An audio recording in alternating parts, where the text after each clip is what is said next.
Bienvenue, bien-aimés dans le Seigneur. Notre relation avec Jésus est d'abord une relation personnelle. Oui, nous sommes membres d'une église, d'une congrégation, mais cette relation commence d'abord par mon cœur avec le Seigneur et doit continuer comme ça.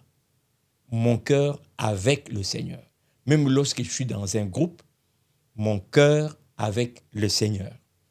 Et ça, nous devons l'affirmer, nous devons la vivre. Daniel, chapitre 1, au verset 8, je lis et je vous partage qu'est-ce qui m'a fortifié et qui m'a motivé à faire cette vidéo. Daniel résolut de ne pas s'essuyer par les mains du roi et par le vin dont le roi buvait. Et il pria le chef des eunuques de ne pas l'obliger à s'essuyer. À l'époque, comme nous savons bien, un roi était pratiquement un dieu. On ne peut pas résister à un roi. Il avait le pouvoir de te laisser en vie ou de te mettre à mort. Daniel est dans un environnement hostile à son Dieu, à sa foi. Là, on le met devant un défi de manger ce qu'il ne veut pas manger, ce qui est contraire à sa foi, à sa conviction, de boire ce qui est contraire à sa conviction. La Bible nous dit qu'il résolut, il décida, Daniel là, lui seul. Ce n'est pas son pasteur qui lui dit d'eux. Ce n'est pas l'église qui crie « Daniel ne boit pas, Daniel ne mange pas ». Bien-aimé, es-tu capable, toi, seul, à l'extérieur du bâtiment de l'église, loin des membres de ton église, es-tu capable, dans les milieux hostiles, d'affirmer ta foi, de la vivre? Daniel prit la décision. Il n'est pas question que je mange, que je bois ces choses. Et il va même dire au chef de l'eunuque de ne pas l'obliger. As-tu une telle conviction?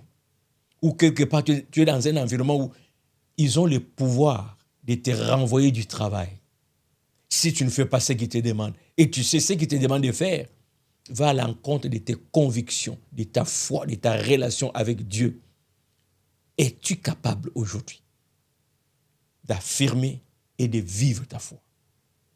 Dans Genèse chapitre 39, verset 9, l'histoire de Joseph, très intéressante, un autre jeune qui m'inspire beaucoup.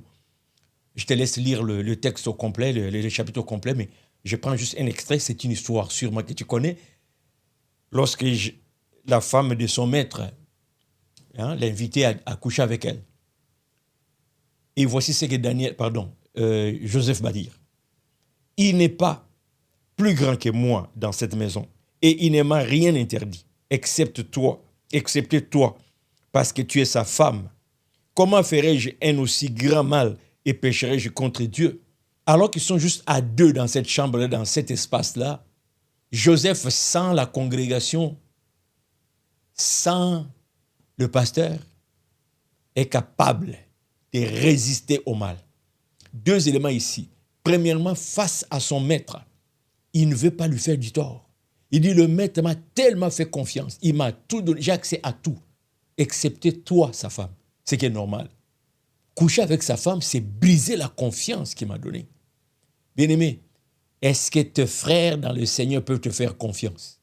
Moi, j'ai connu des déceptions parmi mes propres frères dans le Seigneur, des gens à qui j'ai fait confiance. Il y en a qui sont partis avec mon argent. Il y en a qui sont partis avec mes biens, des frères bien-aimés. Tu as tellement... Tu penses même pas quoi. Tu sais que c'est ton frère dans le Seigneur. Confiance. Joseph se rappelle, le maître. Deuxième élément ici que j'aime bien, c'est son Dieu. Comment ferais-je un aussi grand mal et pécherais-je contre mon Dieu? Bien-aimé, es-tu capable d'affirmer ta foi? Loin de la congrégation, loin des leaders, des autorités de ton église, ton responsable de jeunesse, loin, juste toi, face au monde. Es-tu capable d'affirmer ta foi? Joseph l'a fait. Ça lui a coûté la prison, mais il l'a fait. Notre foi avec Dieu, notre relation avec Jésus et doit être d'abord lui et moi. C'est pourquoi cette chaîne s'appelle affermir ma foi, pas affermir notre foi, affermir ma foi, moi d'abord, toi seul. Dans Philippiens 3,14, j'aime cette déclaration de Paul. Je cours vers les buts pour remporter le prix de la vocation céleste de Dieu en Jésus-Christ. Je cours vers les buts. Pas nous courons vers les buts. N'ayez pas une foi qui dépend du poids de celui qui est à gauche, du poids de celui qui est à droite. Seul, toi, cours. Est-ce que tu avais compris le jour où tu avais prononcé cette prière, Jésus, je t'accepte comme mon Seigneur et Sauveur? Peut-être que vous étiez 10 ou 20. Et les prédicateurs vous disaient, répétez après moi. Même si vous étiez un bon nombre, tu dois considérer ça d'abord comme toi et Dieu. Je cours vers les buts. Mon frère, es-tu capable de courir seul? Lorsque tu vas te rendre compte que la congrégation a dévié, le pasteur a dévié, le bishop a dévié, le prophète a dévié, est-ce que toi tu peux continuer seul ta course? C'est ce que je voulais te communiquer ici. Bien-aimé, quand bien même nous sommes dans les assemblées, n'oublie jamais qu'il t'appartient, il te revient à toi d'affermir ta foi. Parce que des fois, c'est le même milieu qui peut nous décourager dans la foi. Je termine avec cet exemple. Un frère m'avait partagé, il fréquentait une église qu'il a quittée depuis. Un jour, le pasteur en pleine prédication pose la question suivante. Qui parmi vous est convaincu que si Jésus revient aujourd'hui pour prendre l'église, il va partir? Personne n'avait levé la main, sauf ses frères. Il lève la main. Au lieu que les pasteurs disent « Je suis content que tu aies la conviction de ton salut », c'était le contraire. Le pasteur lui a tout de suite dit « Baisse ta main, pour qui tu te prends ?» Et le reste, c'était une relation de tension entre son pasteur et lui jusqu'à ce que le frère va quitter l'église.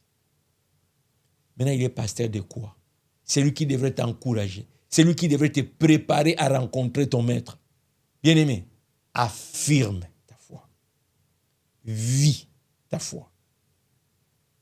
Cours vers le but. Christ t'attend. Ça, c'est ta responsabilité. Voilà ce que je voulais te partager pour t'encourager. Cette chaîne s'appelle « Affermir ma foi ». Je vais affermir la mienne. Je veux aussi que tu affermisses la tienne. Si tu n'es pas abonné, abonne-toi. Partage cette vidéo. Commente, échangeons. Le reste que le Saint-Esprit t'enseigne et qu'il affermisse ta foi. À la prochaine.